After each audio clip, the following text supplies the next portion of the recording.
Aston Villa အတွက်လွယ်မဲ့ပွဲစင်မြန်ပေးတယ်များအားလုံးပဲမင်္ဂလာပါခင်ဗျာဒီနေ့ည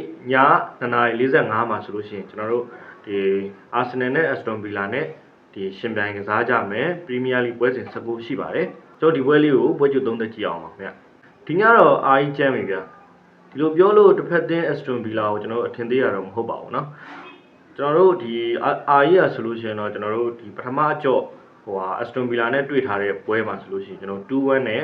အရေးနှိမ်ထားတာပဲဖြစ်ပါတယ်အဲ့ဒီအချိန်တော့ဆိုလို့ရှိရင်လည်းဒီကခံစစ်ကစားသမားတွေဖြစ်တဲ့ကျွန်တော်တို့ဆလီဘာမပါဘူးကျွန်တော်တို့ဂါဘီမပါဘူးဒါလူမစုံတာတွေကအများကြီးပဲတိုက်စစ်တွေရောမစုံကြဘူးပြီးမှဒီလူစားဝင်ပြီးကစားတာတော့အနေချင်းရှိတယ်ဒါပေမဲ့ကျွန်တော်တို့ဒီပထမအကြော့မှာ Aston Villa နဲ့တွေ့တဲ့အချိန်မှာကျွန်တော် Arsenal အနေနဲ့လည်းပွဲပန်းတဲ့အချိန်ရယ် Aston Villa ကStamina အပြည့်နဲ့အချိန်ရယ်ဒီပွဲပန်းနဲ့ပြီးတော့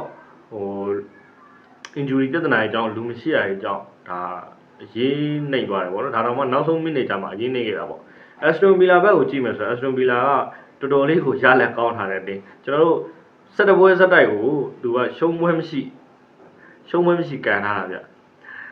ဒီညတော့ဒီရှုံးပွဲမရှိ17ပွဲရှုံးပွဲမရှိကိုကျွန်တော်တို့ Arsenal ရက်တန်လိမ့်မယ်ထင်တယ်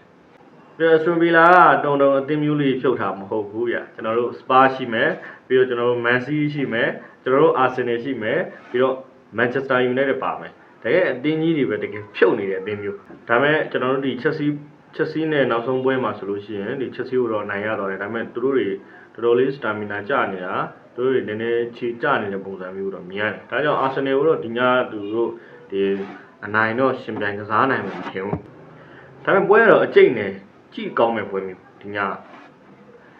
Arsenal ဖန်တွေရောတချို့အသင်းဖန်တွေရောပေါ့နော်ဒါတကယ်ကိုကြည့်ကောင်းမဲ့ပွဲဆိုတာကဒီဘောလုံးဝါဒနာရှင်တိုင်းသိတယ်ဒါစောင့်ကြည့်ကြမှာကိုလည်းသိတယ်ဒီ Arsenal ကိုရှင်ပြိုင်မှုမလွယ်ဘူးဆိုတဲ့အကြောင်းလည်းနောက်တစ်ခုကကျွန်တော်တို့ခုဒီပွဲမှာစလီဘာဂါဘီပါလာပြီကျွန်တော်တို့တိုက်စစ်ဆိုလို့ရှိရင်လည်းအရင်လိုအစည်းအဝေးတောင်မှပို့ဆော်တာမျိုးတွေမလိုတော့ဘူးဒီမှာ Trossard ရှိရယ် Martinelli ရှိရယ်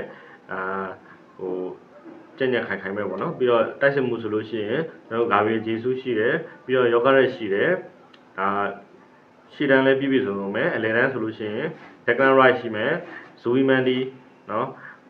ကျွန်တော်ကပတိန် Odegaard အကုန်အပြည့်စုံပဲဒီညပွဲထွက်လာမယ်လို့ပဲကျွန်တော်ခန့်မှန်းထားတယ်ဒါကြောင့်မလို့ဒီ Aston Villa ကိုတော့ကျွန်တော်တို့ Arsenal ဒီတစ်ခါတော့အနိုင်ကန်မယ်လို့လည်းကျွန်တော်တို့ခန့်မှန်းထားပါတယ်ဒါကြောင့်လဲဆိုလို့ရှိရင်ပြီးတော့ Man City ကလည်းဒီအောက်မှာကတ်လိုက်နေရဗျနော်နှစ်မှတ်ကွာနဲ့ကတ်လိုက်နေတာအာကြီးကပြေးမှရမှာမပြေးလို့မရဘူးဒီရုံတငယ်လို့အိပ်ပျော်သွားမယ်ဆိုတော့နောက်ကကြော်တက်မာတွေကလိတ်တွေမဟုတ်လိတ်တွေမဟုတ်ဘူးနော်တကယ်ဆရာကြီးတွေကြီးပဲကြော်တက်သွားလိမ့်မယ်ကျွန်တော်ပွဲရလက်အနေနဲ့ဆိုလို့ရှိရင်တော့ကျွန်တော်အနေနဲ့ဒီ Arsenal က2ဒီ Aston Villa 1နဲ့ Arsenal ကပဲအနိုင်ရရှိသွားမယ်လို့ကျွန်တော်အနေနဲ့ခန့်မှန်း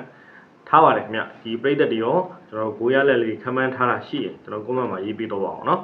အားလုံးပဲကျေးဇူးတင်ပါတယ်ခင်ဗျ